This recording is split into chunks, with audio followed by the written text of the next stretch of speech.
That's the question. A hollow sphere of radius 2 centimeters is attached to 18 centimeters long thread to make a pendulum. Okay. Find the time period of the oscillation of this pendulum using torsional oscillations. How does it differ from the time period calculated using formula for simple pendulum? अगर simple pendulum का formula use किया जाए, वहां से भी time period आपको मिलता है, वो उस torsional oscillation time period से कितना different करता है? दोनों मैंने बताया, वो भी बताया और ये भी. अब R you substitute, L you substitute, G you substitute और थोड़ा सा मैथमेटिक्स करके आप इसका आंसर निकाल सकते हैं. हो गया क्वेश्चन डन. चलिए लेट मी गो अहेड. चलो,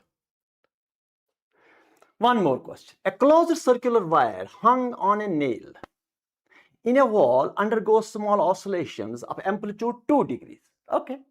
Time period 2 seconds. First, find the radius of the circular wire. B, speed of the particle farthest away from the point of suspension as it goes through its mean position. ठीक.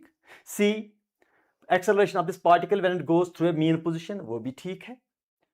The acceleration of this particle when it is at an extreme position. 4 questions बने. और अगर ये question आप सीखोगे तो पूरा जो टॉर्शनल ऑसिलेशंस है वो आपको समझ आएगा. एंगुलर एक्सेलरेशन पूरा समझ आएगा आपको. बहुत अच्छा क्वेश्चन है और कॉम्प्लेक्स भी. It's a heavy question that if you grew and with concentration